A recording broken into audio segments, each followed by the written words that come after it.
चलिए नेक्स्ट हम पढ़ रहे हैं polysaccharides.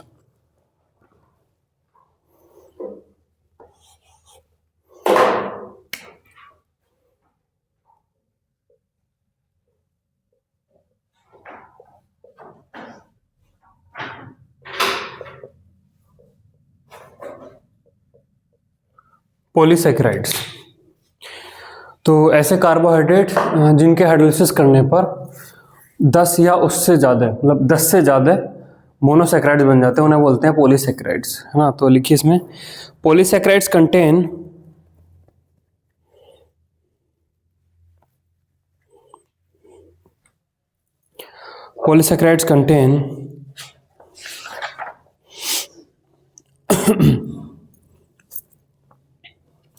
as few as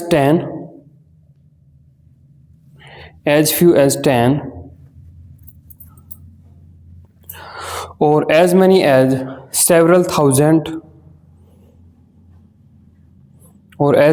several thousand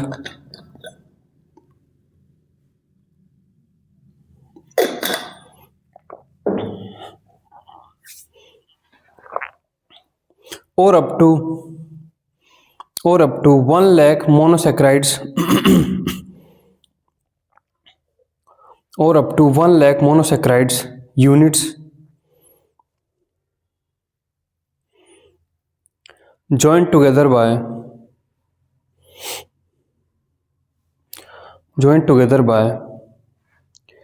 glycosidic linkage.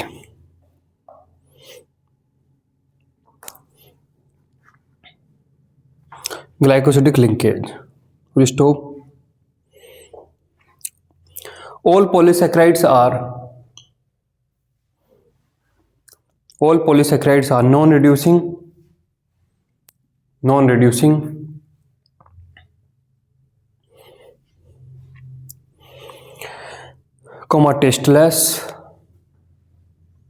tasteless and insoluble in general, ऐसा लिखिए, and in general insoluble in water,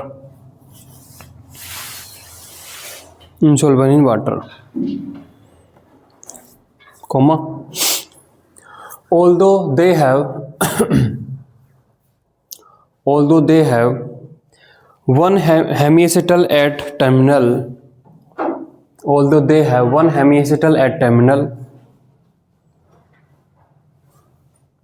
देखिए मान लीजिए स्टार्च है, स्टार्च में आपकी डी ग्लूकोज यूनिट जुड़ी होती हैं, तो 1 जुड़ी, 2 जुड़ी, 3 जुड़ी, 4, मतलब 10,000 जुड़ी। 10,000वें जो यूनिट है, 10,000वें के यूनिट के तो एंड में हेमिएसिटल होगा ना। जब एक ग्लूकोज की यूनिट दूसरे से जुड़ जाती है तो बीच में हेमिएसिटल खत्म हो गया, वहाँ पे एसिटल बन गया। लेकिन जो सबसे लास्ट वाली यूनिट होगी वहाँ पे तो एक हेमिएसिटल होगा, वो तो खुलकर टेस्ट देना चाहिए ना, ओपन हो जाए, एल्डिहाइड बन जाए, उसे टेस्ट दे देना चाहिए। लेकिन 1 लाख मॉलिक्यूल में से एक मॉलिक्यूल ओपन हो रहा है और वो टेस्ट दे रहा है, तो जो टेस्ट है वो डिटेक्शन लिमिट से अंदर आता है, मतलब डिटेक्शन लिमिट में नहीं आ पाता। तो इसलिए ये सब के सब जो है नॉन रिड्यूसिंग बोले जाते हैं। तो इसमें लिखिए although they have one hemiacetal at terminal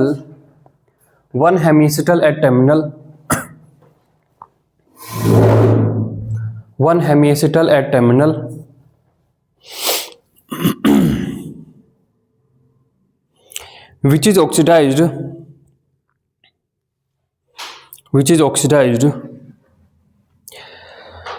but the test is below the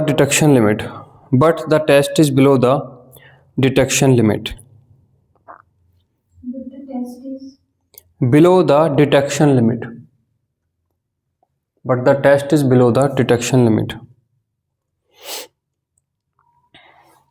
note करके अब लिखिए,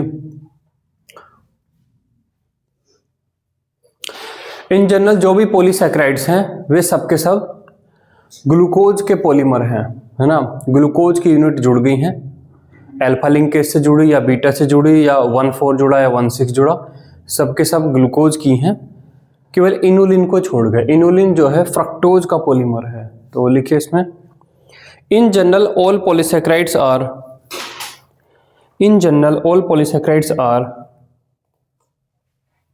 In general, all polysaccharides are polymer of D-glucose. Polymer of D-glucose. Polymer of D-glucose. Full stop, comma, full stop के बाद लिखिए inulin is not a polymer of glucose. Inulin, INULIN, inulin. Inulin अलग चीज है, insulin अलग चीज है. Inulin is not a polymer of glucose. Inulin is not a polymer of glucose, comma, it is a polymer of fructose.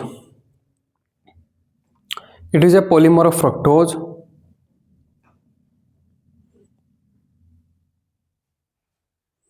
Polymer of fructose found in fruits. Found in fruits and grains. Found in fruits and grains. चलिए, तो पहला polysaccharide पढ़ते हैं, amylose.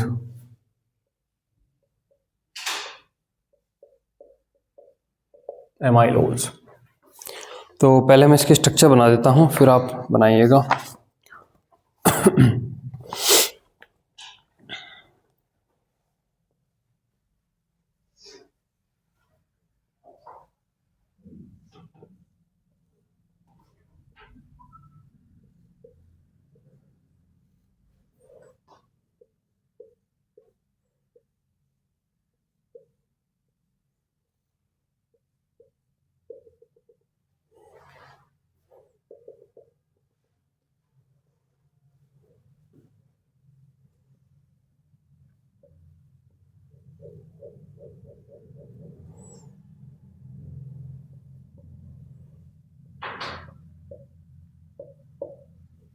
तो देखिए, इसमें D glucose की unit जुड़ी हुई है और डी ग्लूकोज की यूनिट है. देखिए, इसमें CH2OH ऊपर है और ये आपका नीचे है. तो यहाँ पर ये कार्बन नंबर 1 और इसका एक कार्बन नंबर 4. तो यहाँ पे जो ग्लाइकोसिडिक लिंकेज है सब में, वो आपके अल्फा 1-4 ग्लाइकोसिडिक लिंकेज इसमें है. और सबके सब ये क्या है, आपकी डी ग्लूकोज की यूनिट्स हैं. तो एक को मैं बना देता हूं, HOH, OH, H, HOH, यहाँ पर आपका है H, और बाकी एक इसको और बना देते हैं, HOH, OH, H, यहाँ पे फिर ये आपका H, CH2OH. इस तरीके से आपकी जो भी यूनिट्स हैं वे सब जुड़ी हुई हैं, है ना, हजारों हो सकती हैं ये. और उससे जो ये बनता है इसे बोलते हैं एमाइलोज. इसे बोलते हैं एमाइलोज. तो यहाँ पे पहले लिखिए, उसके बाद ये बनाइएगा. लिखिए, amylose is composed of Amylose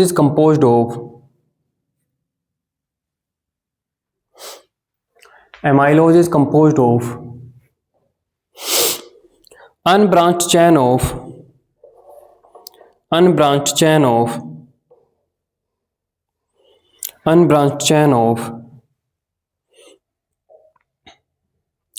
D-glucose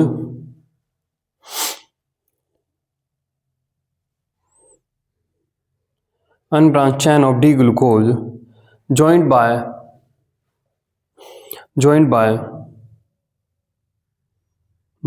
alpha 1-4 glycosidic linkage. Alpha 1-4 glycosidic linkage. Full stop. हम इसे ऐसा भी कह सकते हैं कि ये जो माइलोज का जो माल्टोज होता है, माल्टोज का पॉलीमर है.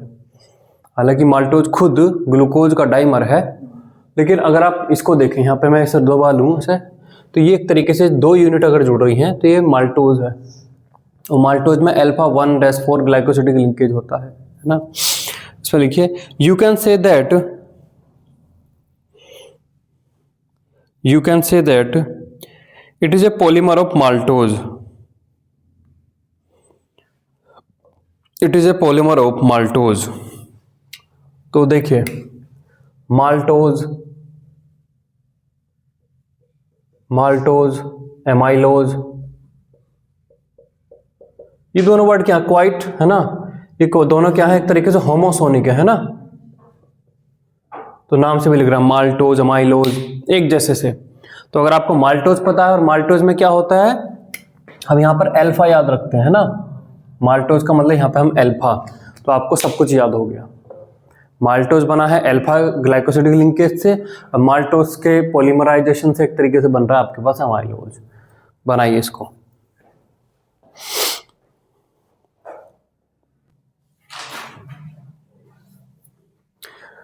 अगले इस पे चलते हैं, एमाइलोपेक्टिन।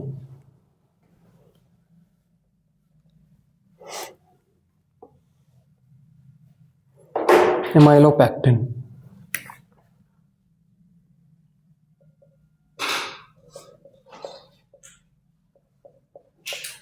एमाइलोपेक्टिन देखिए, ये तो आपका एमाइलोज था।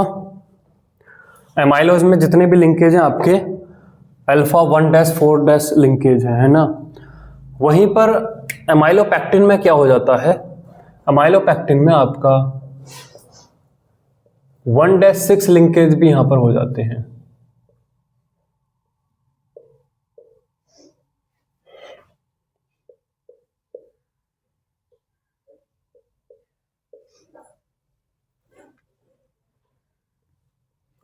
यहां पर आपका CH2 है, यहाँ पर आपका CH2OH था, तो CH2OH के जो 6 वाला जो ये है, तो यहाँ पर मैं बना देता हूँ HOH OH H, यहाँ पर आपका ये H और यहाँ पर ये, तो ये आपका 1 2 3 4 5 और 6 वाला कार्बन का OH, और यहाँ पर ये आपका 1 वाले कार्बन का जो OH है ना, 1 2 3 4 5 और यहाँ पर आपका CH2OH 6 है ना। तो इसमें बेसिकली ब्रांचिंग है, एक इस तरीके से एमाइलोज वाली चेन चल रही है, और बीच बीच में यहाँ पर 1-6 लिंकेज के साथ भी एक तरीके से चेन है ना। तो यहाँ पर अल्फा 1-4 ग्लाइकोसिडिक लिंकेज भी है, और अगर इसकी मैं बात करूँ तो ये आपका इसके रेस्पेक्ट में ये एनोमेरिक कार्बन है, इसके रेस्पेक्ट में लिखा जाएगा अल्फा 1-6 ग्लाइकोसिडिक लिंकेज। तो यहाँ पर दो तरीके के लिंकेज हैं, अल्फा 1-4 और अल्फा 1-6। तो एक तरीके से इसमें बीच बीच में ब्रांचिंग है, ये चेन चल रही है, फिर एक ब्रांच लग गई, फिर आगे चल रही है, फिर एक ऐसे ब्रांच लग गई, फिर एक चल रही है, फिर एक ब्रांच लग गई, और इस तरीके से जब ये बनता है तब इसको बोलते हैं एमाइलोपेक्टिन है ना। तो लिखिए इसमें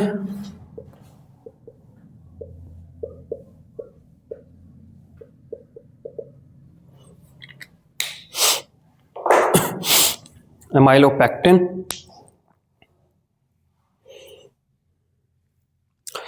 देखिए amylopectin is a branched polysaccharide. Amylopectin is a branched polysaccharide, is a branched polysaccharide, full stop. like amylose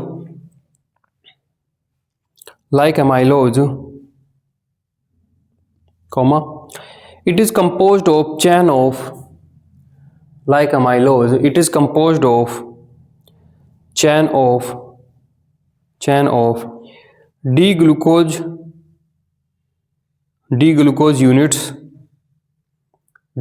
units joined by alpha 1-4 glycosidic linkage, alpha 1-4 glycosidic linkage, comma. However, amylopectin also contains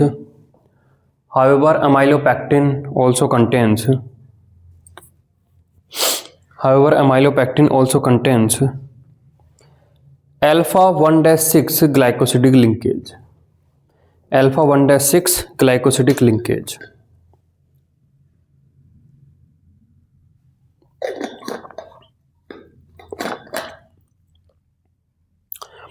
आगे लिखिए, amylopectin contains a larger number of amylopectin contains a larger number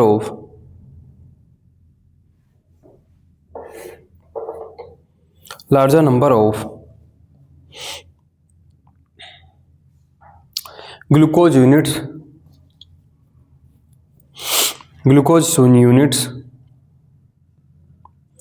bracket में लिखिए 2000 to 2 lakh 2000 to 2 lakh 2000 to 2 lakh bracket close as compared to amylose. मतलब amylose के respect में ये काफ़ी बड़ा एक तरीके से पॉलीमर होता है as compare to amylose which contains 200 to 1000 alpha glucose units.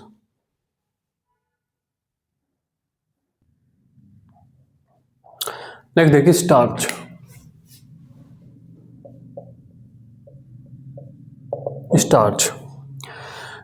क्या है? स्टार्च के अंदर एमाइलोज होता है और एमाइलोपेक्टिन।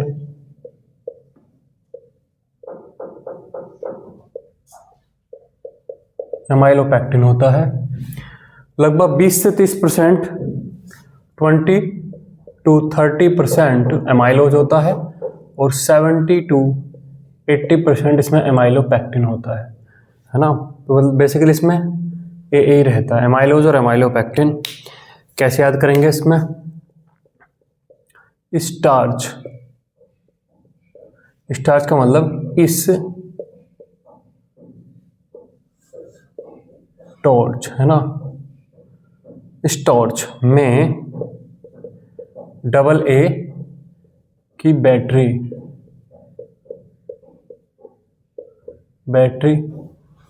डलती है। इस टॉर्च में डबल ए की बैटरी डलती है। कि टॉर्च है और इसमें क्या पड़ती है? डबल ए की बैटरी। एक बैटरी बड़ी है और एक बैटरी आपकी छोटी है। तो एक आपकी एमाइलोज की बैटरी है और एक आपकी एमाइलोपेक्टिन है। ये होता है आपका स्टार्च। ठीक है। एमाइलोपेक्टिन देखो बड़ा शब्द है, एमाइलोज में ज़्यादा वर्ड है ना, 70 से 80%, ये छोटा है तो 20 से 30%, और ये हो जाता है स्टार्च। आलू में, चावल में, गेहूं में, है ना, इन सब में जो फूड का जो सोर्स है वो सब स्टार्च है। हम खाते हैं स्टार्च, फिर बॉडी इसे फंडामेंटली तोड़ के ग्लूकोज तक ले जाती है, ग्लूकोज को फिर ब्लड में घोल देती है और ब्लड से होते हुए जो भी हमारी मसल्स है वहाँ पे पहुँचता है। वहाँ पे माइटोकॉन्ड्रिया जो है उस ग्लूकोज से एनर्जी क्रिएट करता है और हमारी मसल्स काम करती हैं। ठीक है, इसको बनाइए। नेक्स्ट है सेल्यूलोज।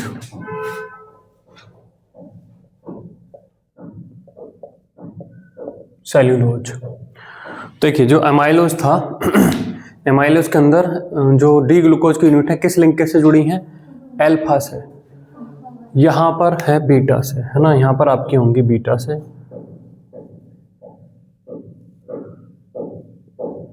लिंकेज वही 1-4 है, बस लिंकेज यहाँ पर अल्फा की जगह आपका बीटा है ना।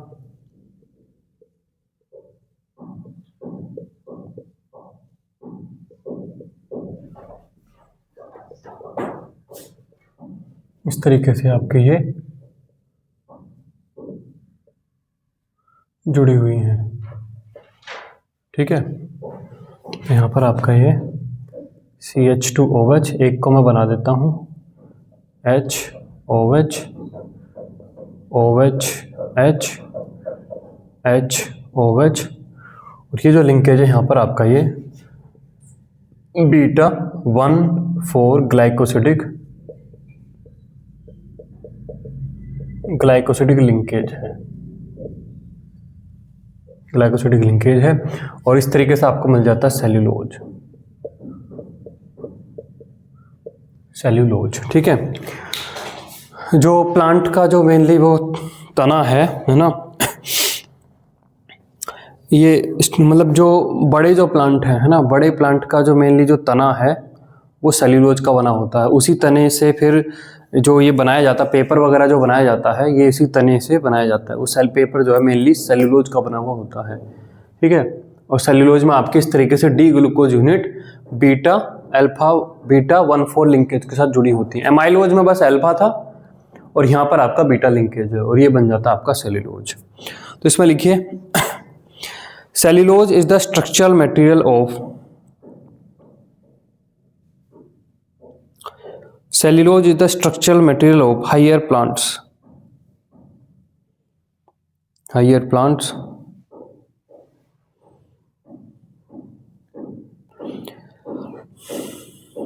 like amylose,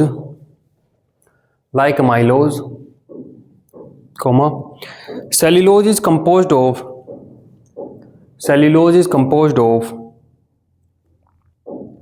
unbranched chains of, cellulose is composed of unbranched chain of D-glucose,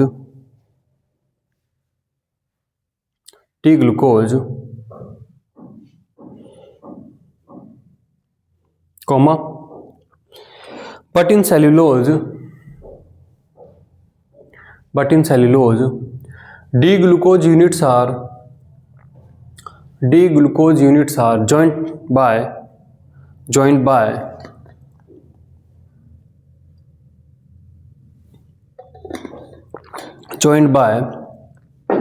beta 1-4 glycosidic linkage,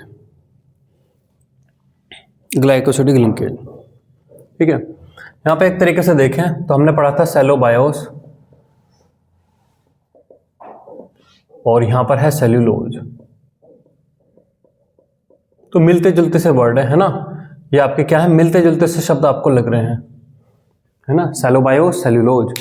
और सेलोबायोस में क्या था, बीटा 1,4 लिंकेज था, और सेल्यूलोज एक तरीके से सेलोबायोस का ही एक तरीके से पॉलीमर बन गया ये, है ना। नेक्स्ट टाइम लिखिए, यू कैन से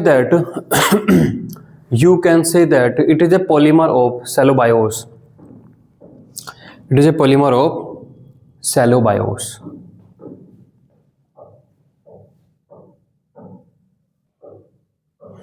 नेक्स्ट है glycogen,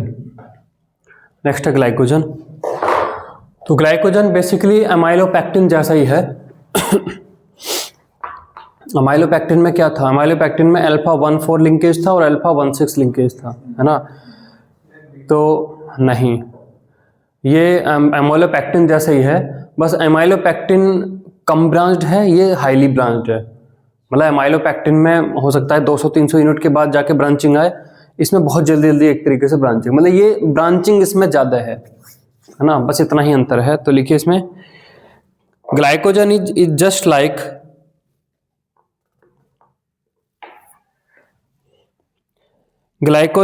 just like smaller amylopectin. इसका जो पॉलीमर है वो छोटा है, लेकिन ब्रांचिंग जल्दी है। Glycogen is just like smaller amylopectin,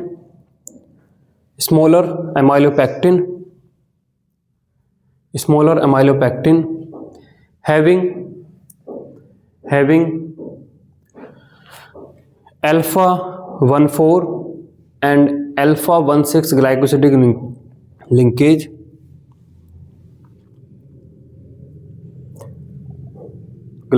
linkage, full stop. The main difference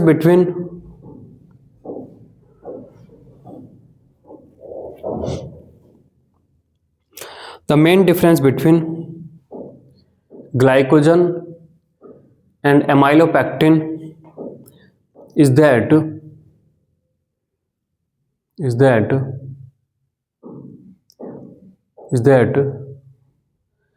glycogen is highly branched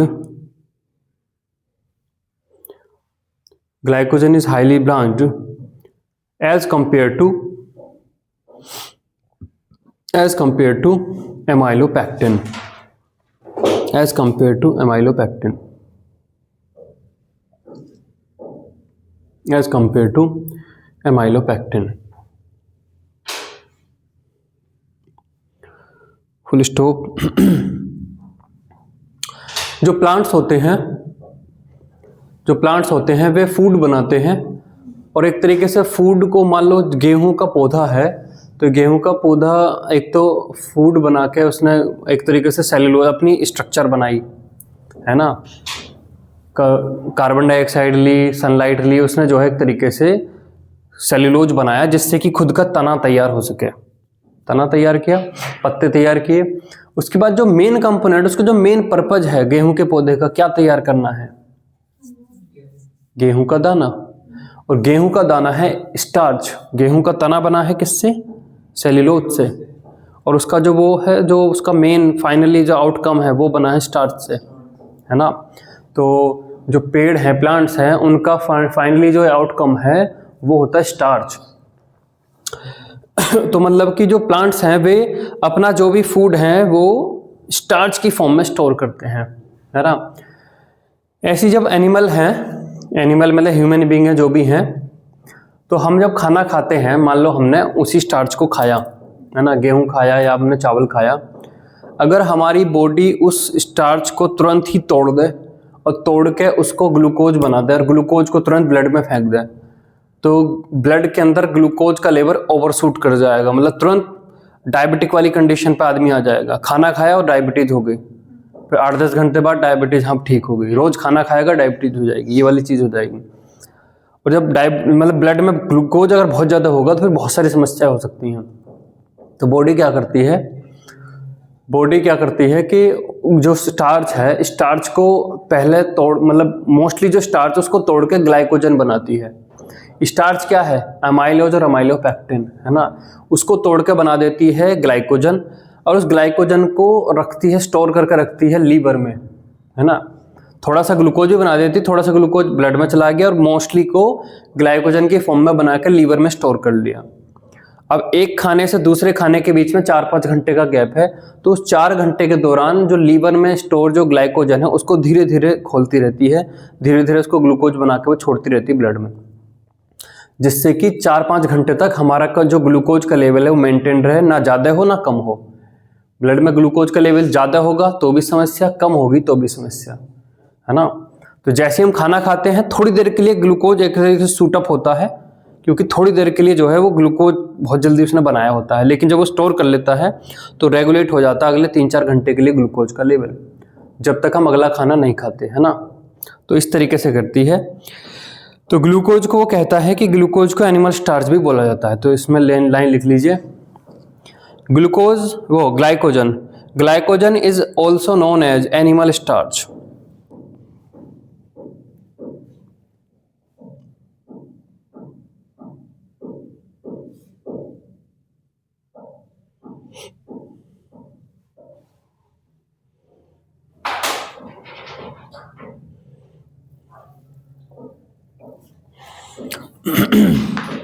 ठीक है, चलिए अब आगे बढ़ते हैं. Tests of carbohydrate. Tests of carbohydrate.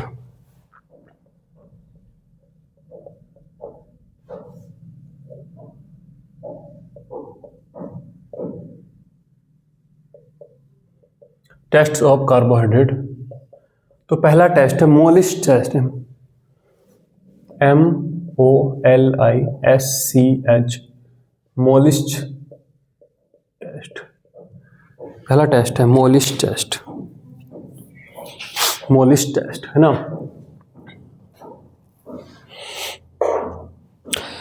जो भी कार्बोहाइड्रेट हैं वे सारे के सारे इस टेस्ट को देते हैं. तो लिखिए इसमें, Molisch test is a general test for carbohydrates. Molisch test is a general test for carbohydrates. Full stop. This test is given by almost all of the carbohydrates.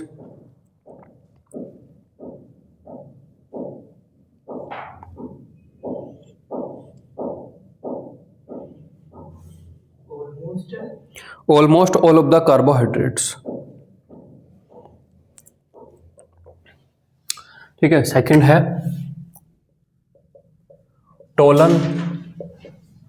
Tollens, Fehling और Benedict test. Tollen, Fehling, Benedict test, है ना। जो carbohydrate हैं वो हमारे Tollens, Fehling, Benedict और इन सबको reduce कर देते हैं, है ना। तो कौन कौन? सारे के सारे मोनोसैकेराइड, सुक्रोज को छोड़ के सारे, लगभग सारे डाइसैकेराइड इसको रिड्यूस करते हैं। ठीक है, तो लिखिए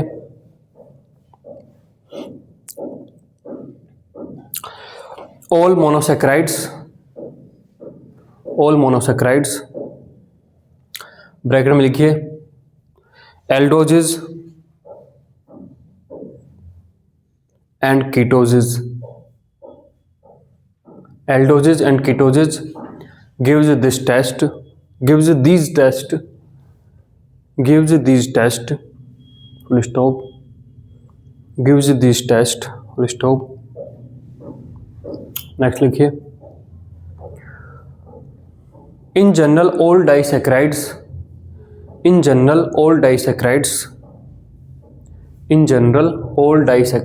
ब्रैकेट में लिखिए एक्सेप्ट सुक्रोज।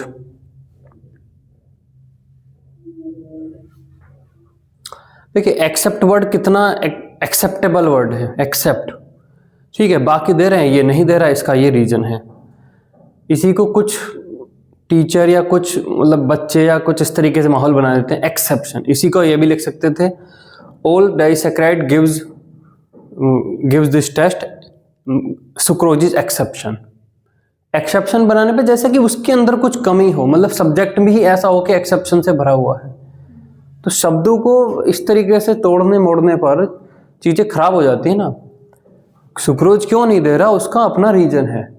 इतनी बड़ी केमिस्ट्री है, फिजिक्स के अंदर भी बहुत सारी चीजें हैं जो इस तरीके से ना चल के इस तरीके से चलती हैं, तो वहां पे तो हम एक्सेप्शन वर्ड यूज नहीं करते, लेकिन केमिस्ट्री में एक्सेप्शन करके इसको ऐसे डिफेम किया है। बच्चे खुद सोचने लगेंगे तो फालतू सब्जेक्ट, मतलब ऐसा अगर सब्जेक्ट को ही फालतू बनाएंगे तो फिर इंटरेस्ट कैसे आएगा। एक्सेप्ट वर्ड यूज करिए, एक्सेप्ट की अपनी अलग इंपॉर्टेंस है। एक्सेप्शन तो एक तरीके से नेगेटिव पॉइंट हो गया, एक्सेप्शन, है ना। क्लास में बच्चे जो भी हैं, मान लो 5 फीट 6 इंच हाइट के हैं और एक 6 फीट का हो जाए, तो एक्सेप्शन थोड़ा ना है, उसकी अपनी अलग क्वालिटी है, उसकी अपनी अलग चीजें हैं, तो ये चीज है ना। तो लिखिए except sucrose bracket close, full stop, है ना। और सुक्रोज क्यों नहीं देता था, क्योंकि उसके अंदर हेमिसिटल नहीं है, उसके अंदर जो भी एनोमेरिक OH थे उन्हीं के OH रिएक्ट कर लेते हैं, तो उसमें एसिटल ही हैं, तो फिर वो टेस्ट नहीं दे पाता। नेक्स्ट लिखिए iodine test. Iodine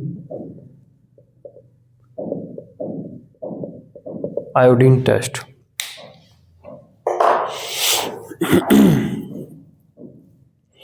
iodine test, है ना। हमने कई बार ये देखा होगा, आयोडीन जहाँ पे बन रहा था आयोडोमेट्रिक टाइट्रेशन में भी, कि आयोडीन के साथ थोड़ा सा स्टार्च मिला दीजिए तो deep purple colour, deep blue colour बनता है ना। तो वही है आयोडीन, अगर आप स्टार्च में आप आयोडीन डालें तो फिर ये स्टार्च का टेस्ट हो जाएगा। तो जो स्टार्च है, स्टार्च आयोडीन के साथ क्या कौन सा डीप ब्लू है, डीप पर्पल बोलता है इसको, डीप ब्लू कलर देता है ये। अब स्टार्च के अंदर दो चीजें हैं, एमाइलोज और एमाइलोपेक्टिन। तो एमाइलोज एमाइलोज की वजह से डीप ब्लू कलर आता है या एमाइलोपेक्टिन की वजह से? तो एमाइलोज की वजह से टेस्ट आता है जो ब्लू कलर है ना। स्टार्च में आपने आयोडीन डाला, डीप ब्लू कलर आ जाएगा। और ये जो टेस्ट, ये जो कलर आया है एमाइलोज और एमाइलोपेक्टिन में से, एमाइलोज की वजह से आता है, एमाइलोपेक्टिन की वजह से नहीं है ये। परसेंटेज से क्या मतलब है? परसेंटेज से कोई मतलब थोड़ा है। इंडिया में जैन पॉपुलेशन कितनी है? बहुत कम है, 1% करीब। और इंडस्ट्रियलिस्ट या फिर बिजनेसमैन कितने हैं जैन, उनकी परसेंटेज 10 ही बैठ जाएगी। तो उससे क्या मतलब है? इजराइल की पॉपुलेशन कितनी है? 1 करोड़ भी नहीं है। और इजराइल की जो साइंस है, इकोनॉमी है, उनकी जो सब चीज़ें हैं इंडिया को टक्कर देने वाली हैं। तो जनता से थोड़ा ना कुछ फर्क पड़ रहा है, भीड़ बढ़ा लो कितनी ही, भीड़ बढ़ा के क्या हो रहा है ना। तो एमाइलो पैक्टिन बेशक ज़्यादा है, लेकिन एमाइलो पैक्टिन नहीं दे रहा है ना। देखिए, this test is only given by starch.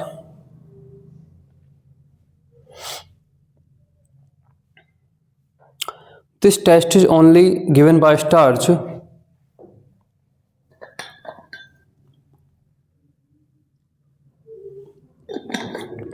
will stop. Starch react with iodine solution.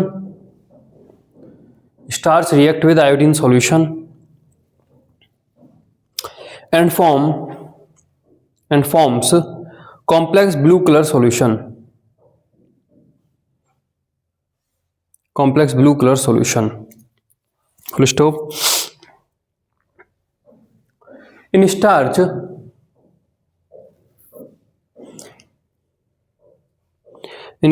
it is amylose.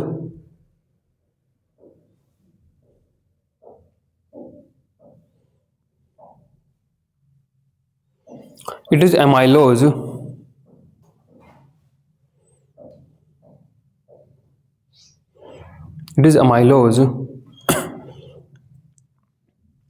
which is responsible for blue color. Which is responsible for blue color.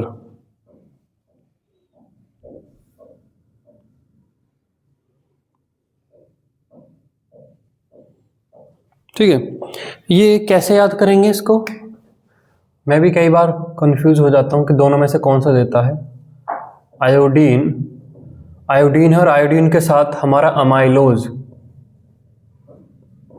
Amylose ही है जिसकी वजह से blue colour है, amylopectin की वजह से नहीं।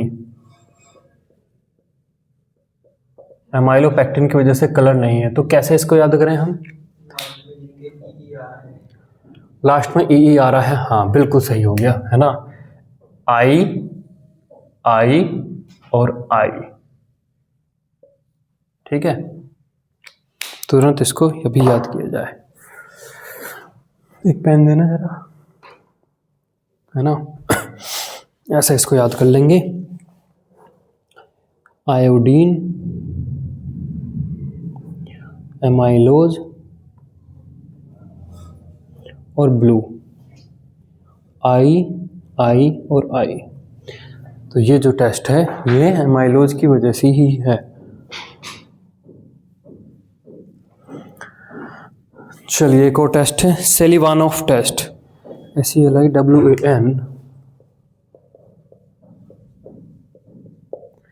SELIWAN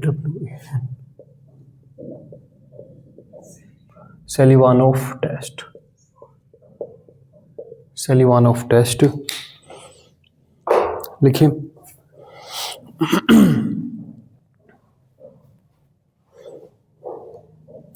जो कीटोज होते हैं, कीटोज जो होते हैं वो सेलिवानोफ टेस्ट देते हैं, है ना। मतलब कीटोन जो ग्रुप है उसकी वजह से ये टेस्ट है। तो लिखिए, ketose gives positive Seliwanoff test.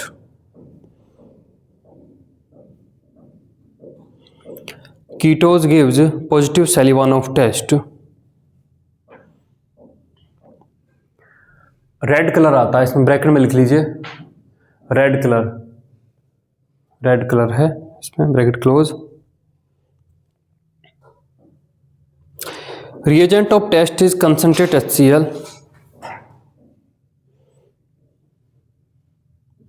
Reagent of test is concentrate HCl। Stop. Next time में लिखिए। देखिए फ्रक्टोज तो कीटोज है ही, वो इस टेस्ट को देगा। सुक्रोज भी इस टेस्ट को दे जाता है क्योंकि रिएजेंट यहाँ पे कंसंट्रेट HCl है, एसिड के प्रेजेंस में सुक्रोज टूट जाता है ग्लूकोज और फ्रक्टोज में, तो इसलिए टेस्ट आ जाता है ना। तो लिखिए देखिए जो भी सारे कीटोजेज हैं वे इस टेस्ट को देंगे, और कहीं पर अगर कीटोज बन पा रहा है तो भी टेस्ट मिल जाएगा। सुक्रोज इसलिए दे रहा, तो लिखिए fructose and sucrose gives Seliwanoff test. Fructose and sucrose gives Seliwanoff test.